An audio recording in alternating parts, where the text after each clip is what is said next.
Here's the definitive answer on what you should do with sodium pre-contest. Stay tuned.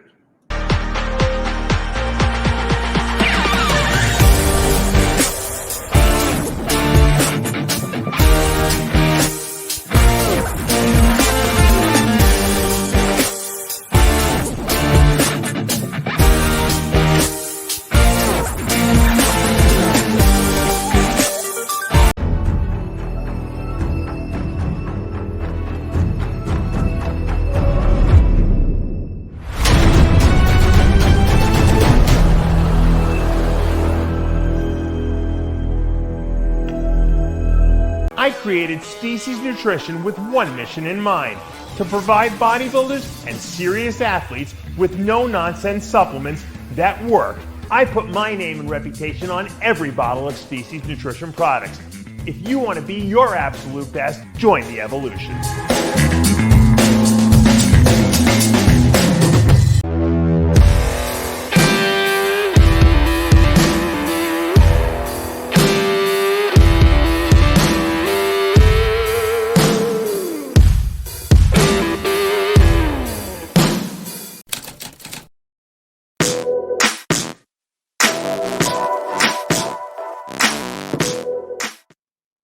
RX Television, RXMuscle.com. This is Ask Dave, your 30-minute question and answer show with Dave Palumbo.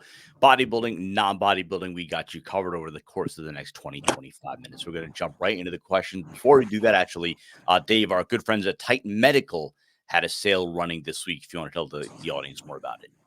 Yes. First of all, I would like to apologize for everyone for having maybe not the best audio, but I am still in Mexico, Puerto Vallarta, Mexico, until tomorrow.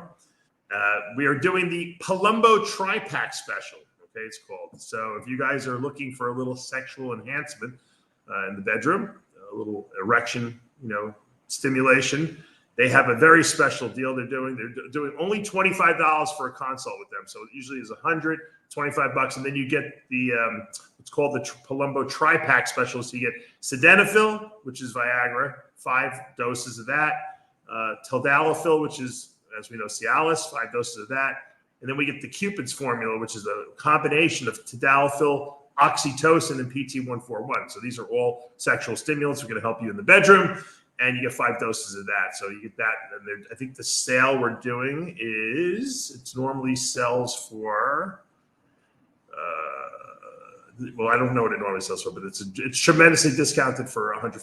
So, but you got to mention RXMuscle or Dave Palumbo, and you'll get that special sale. So thank you to our friends at Titan Medical Center. They have very high quality ingredients. They're all pharmaceutical, compounded in their labs, and some of these combination ones are really pretty cool. So if you want to give it a shot, give them a call, mention RXMuscle, Dave Palumbo, and you will get that special discount only through Friday.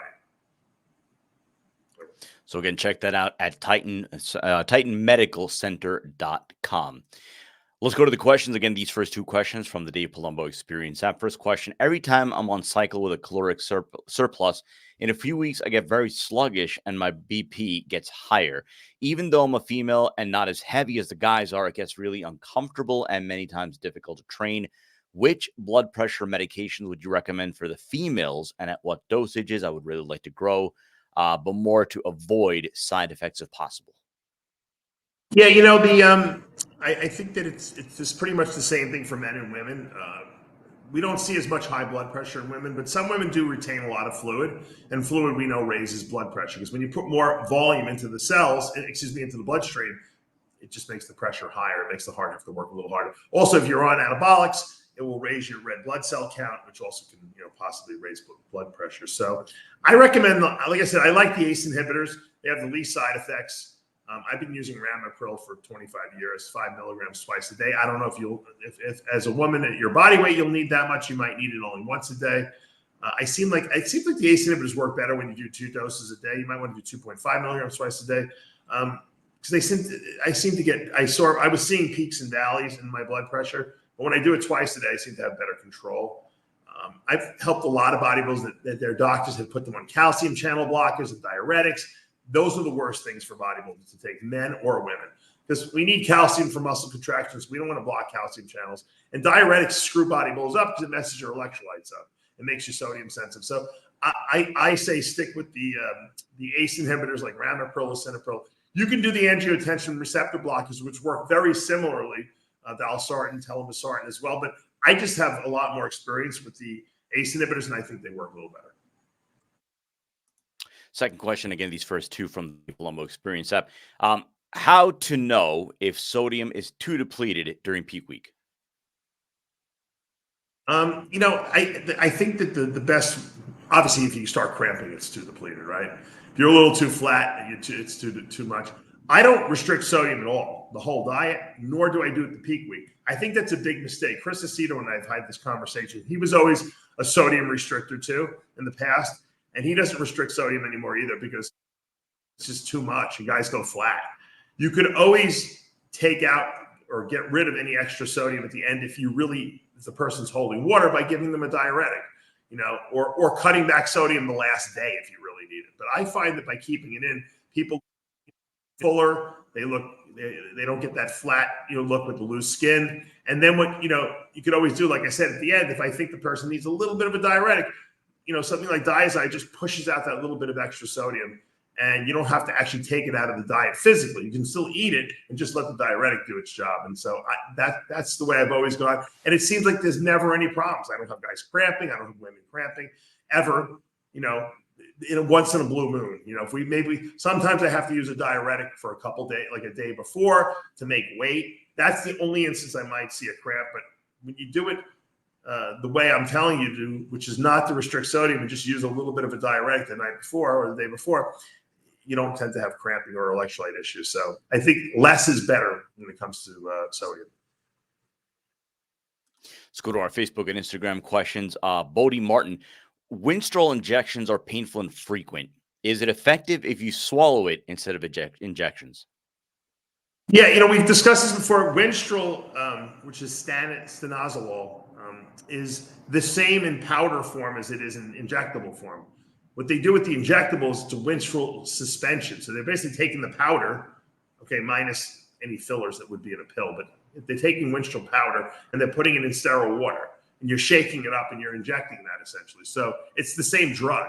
Now, if you orally ingest it, it's easier, obviously, but it's going to go through your liver 2 times, one time through the digestive tract, and then another time when the liver has to break it down. So theoretically, it might be a little bit more stressful to the body, but the drug works pretty much the same way, and some guys just don't like to, or women don't like to inject it because it hurts and it could leave welts. So it's really a personal decision, which way you do it. Let's go to Jeff Master Blaster Decker on syringes for long-acting insulin. Do you use 1 to 3 units in the morning? Does one feel better if fasting blood sugar is lower, or is it just good presentation as we age? Say that again, Sid. Yeah. Syringes for long-acting insulin. Do you use 1 to 3 units in the morning? Does one feel better if fasting blood sugar is lower, or is it just good presentation as we age? It doesn't really matter what your blood sugar is when you take the long-acting. I usually do a long-acting with dinner at night, to be honest with you, because you do get right when you take the long-acting, you get a little bit of a blood sugar reduction initially, right after you take it. So usually my biggest meal is dinner. So after dinner, I'll take my long-acting for the night. I might have a protein bar or something like that, or a shake before bed, or a protolyzed pudding before bed. And I always wake up with good fasting blood sugars, and so it doesn't really matter what you're eating when you take a long-acting because it's kind of working in the background. I don't know why I don't take it in the morning, just by convention. Now, some long-acting insulins require 2 shots a day because they're not really a 24-hour insulin. Like Tresiba and Toujeo are like 36-hour insulin. So you really only need to take them once a day. Lantus, which is a really good insulin, which is not, it used to be the cutting-edge insulin, it requires 2 shots a day because it doesn't last the full 24 hours. Novulin N, which you can get without a prescription from Walmart, also requires two injections per day. And you got to just figure out how much you need based on, what your fasting blood sugars are. With a man, I usually start them out at 10 and 10. if they're doing 2 shots a day, and I see how that works. Usually we work our way up to about 15. Some guys are on, 30, so it really depends, how much you're eating, what your pancreatic beta cell status is, and what your body requires. There's no wrong or right answer. You're better off overdoing it a little bit than underdoing it, because you want to make sure your blood sugars are lower than 90 when you wake up in the morning. If you're still teetering on that 92, 93, you're not taking enough. If you're getting it down into the 80s, then you're good. Sometimes I wake up at 79, 80. I don't care. It doesn't. Once you get used to the lower blood sugars, which is what you should be having, they don't feel low anymore. So once again, it's a little bit of a trial error. If you don't really understand how to do it, it's better to ask someone than make a mistake.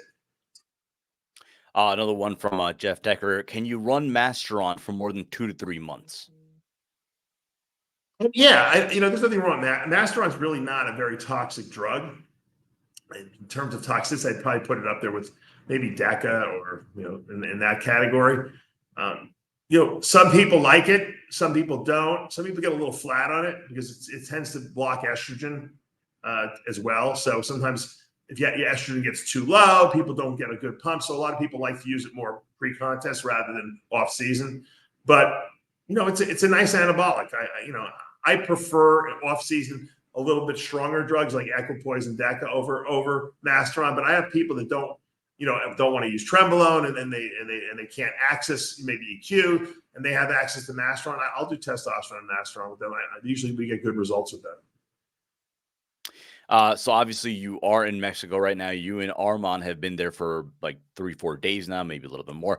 Jose Luis Rovello. And by the way, if you haven't checked out Dave's Instagram, his personal Instagram, huge 285. Him and Armand have been putting up all sorts of content on there from Mexico. We're gonna have more content, boatloads of content from Mexico on the YouTube channel as well. But the question is, I guess he says, will you live? But I guess the operative question is, would you move to Mexico for at least a month? It's a good question, Sid, because I was talking to someone about this. I really do like it here. Matter of fact, they just brought my laundry in.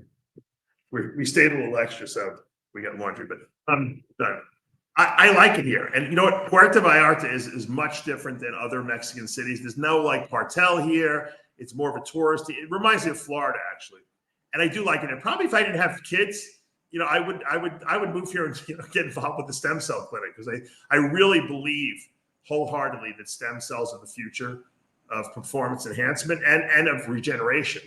There's 2 aspects to stem cells. Stem cells, can help regenerate organs that are damaged and joints that maybe have lost some cartilage and stuff like that. But I think there's a performance enhancement aspect of it that I think a lot of people are going to start doing site injections of stem cells into muscles after they train them, with hopes that it's going to help recovery.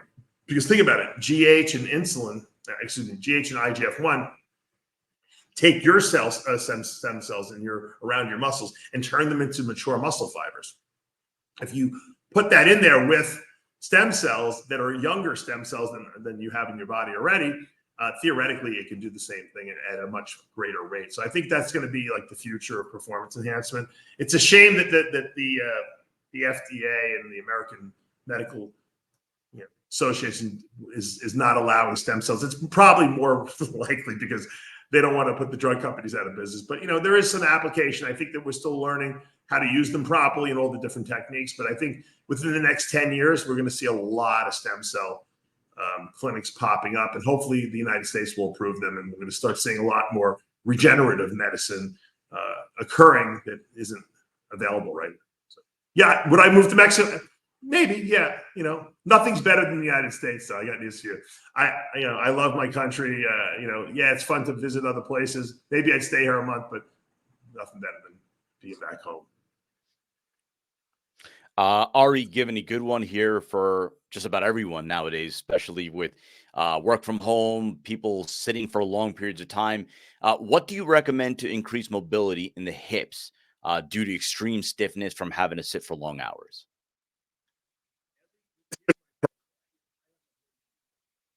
Rituals I do every night, before I go to bed, I'll try to take 45 minutes to an hour where I have to unwind my brain. So I'm not working on bodybuilding or anything like that. I sit down on a rug. flip the TV on, whatever series I'm watching at the moment, and I stretch on the floor. And I do hurdler stretches and I do split stretches, and I just sit there and do it. And sometimes it takes me a long time to get, my hips all, worked out, because sitting does make everything tight. There's no doubt about that. And I sit at a computer. I know you sit at a computer. But when you stretch, after you're done, you almost get like an endorphin rush from it. You actually feel better. Sometimes I'll do some ab work too when I'm on the floor there. And I do that every night, ritualistically, although I haven't done it since I've been in Mexico. But I ritualistically do it. And you know what? My flexibility is better. My hips move better. I walk better. And I think it's important as you get older, especially to stretch all the time, at least once a day. And if you make it a time in your day where you always do it on that same time, just like you brush your teeth a certain time, I think you'll get in the habit of doing it. And then you'll find that you're going to perform a lot better and you're going to have less problems. Now, you can also go from deep tissue massages. Sometimes when I do go for massages, I have them work on my hips and my glutes a lot, just to loosen up that pelvis area, because it does get tight from sitting all day, and there's no way around that. So stretching, massage, I would say, are the number one. There's a question about PCT. It's from Nico Cantemir. I'm 61 years old. I compete at least 1 to 2 times a year. I take testosterone and at least 2 other compounds according to your protocol in the app. My question is, when I finish and do my PCT, is it good for me to take 200 testosterone and 2 IU of GH to keep me in good shape and feeling young? Well, you can do that as a hormone replacement protocol, sure. If you're doing a cycle, I always recommend people come off the cycle and give the receptors some time to regenerate. Once they do that, if you choose not to go back on a full-blown cycle and you want to do HRT and a little GH, that's fine too. But just give yourself some time off. Think about it. Even if you're an older person, if you do a full-blown cycle, you're putting stress on your body, and you're really reducing androgen receptors. So it's good to just regenerate. So you do 2 weeks of PCT or 2 weeks of HCG, 2 weeks of like Palumbo or Novodex. You get 4 weeks off of everything, which is nothing. It goes like that. And then you go back on. You can go back on the cycle. You go back on your TRT, and you'll find that you respond way, way better. I don't know if some people do something. I take 100 milligrams of testosterone a week. 50 and 50, and my levels are high on blood work. They're like 900. And I feel good. I have a good sex drive. I grow in the gym from it because my receptors are very receptive, because I'm not over flooding them. If I would ever do a cycle, which I have no desire to, because I have heart issues and all this other stuff, blood pressure. But if I ever did a cycle, I would absolutely come off completely and give my receptors a chance to regenerate themselves. But I don't need to do that because I'm only on HRT levels. So if you're on low levels all the time and you're not doing cycles, full-blown cycles, there's no reason to come off the HRT. But if you are going to do a cycle, you got to reset yourself after. Let's go to early Guerra. I'm about to start my first cycle, and my coach put me on 600 test C, 200 masteron, 400 tren A a week. What do you think about this cycle for a 25-year-old beginner with average genetics? It seems pretty extreme for someone who's. I don't know if he said this was a first cycle for him. Is that what he said? Yeah. Well, it doesn't say it's his first cycle, but he does say he's a beginner, though. Yeah. Yeah, it seems a little extreme to me for a beginner. I mean, usually the guys who first start, I'm putting them on like Winstrol and Anavar, or Primavol and Anavar, or maybe a little EQ and Anavar. So yeah, it seems a little. I mean, you can grow from doing anything when you're a beginner. So I think that's a little extreme. Yeah, I'd agree with that. We'll take one more. It's from Bilal Hamide, and it's a good question, because you have your secrets to becoming a diet guru course. Obviously, you have your own training certification as well. Not everyone who gets certified to be a trainer is going to be training bodybuilders. You're also going to be training the non-bodybuilders, the everyday folk. In your opinion, as you've trained multiple people throughout your career, what would you suggest as key tips to building yourself to becoming a successful personal trainer for normal people and not necessarily bodybuilders? Experience is number one. And the only way to get experience is to actually go out there and do it. So you can take my course. I recommend, first of all, I recommend education, especially if you haven't gone to school and you don't really have a good understanding of the biological sciences or nutrition, because you just never really were exposed to it. Don't learn on TikTok. That's not the right way. You got to go to someone who's going to teach you the right basics. When I went to school, I went to college and medical school, I learned, the right way the body works. I didn't learn like bro science. And then I took that knowledge and I applied it to what I was doing in bodybuilding. So I've done a lot of the work for you guys. So if you take the Secrets to Becoming a Diet Guru course, whether you do it live with me when I do it every, 3 times a year, or you go on the Palumbo University website, you can click through the davepalumbo.com website. You can watch the last course I gave. It's the same thing. It's an 8 hours of me talking. I'll send you the book, the 100-page manual I wrote, and you learn the science of being a coach and diet and supplements and PEDs and all that stuff. Once you learn that, which is the first step, then you have to start actually using it. You have to start working with people. And I tell people, train people for free, diet people at the gym for absolute nothing. Say, look, I'm going to work with you. I think you have potential. I want to do a transformation with you. Because once you do a few freebies with people and you have before and afters, then you can use that to then have other people hire you and you'll have references now. And these people will refer you to other people. But the more times you do it, the more people you work with, the better you get it, because now you have all this knowledge in your head and you know how to apply it, because you're going to have different situations that are going to present themselves. This guy might be a cheater on his diet. This woman might just have a tough metabolism, and you'll figure out how to beat that metabolism or trick it. And the longer you do it, you start learning how to basically anticipate any situation that pops up. When I work with people, I've done this for so many years now, 30 years, and there's not a situation I haven't seen. And I know all the little sneaky things people do to cheat on their diet, or the mistakes they might make by using condiments maybe, or chewing gum, or doing stuff that could be sabotaging the diet. So I know what to ask. And it's not because I'm smarter than anyone else. It's because I've been doing it longer than everyone. So you got to get the education, but then you actually have to go out there and be a trainer.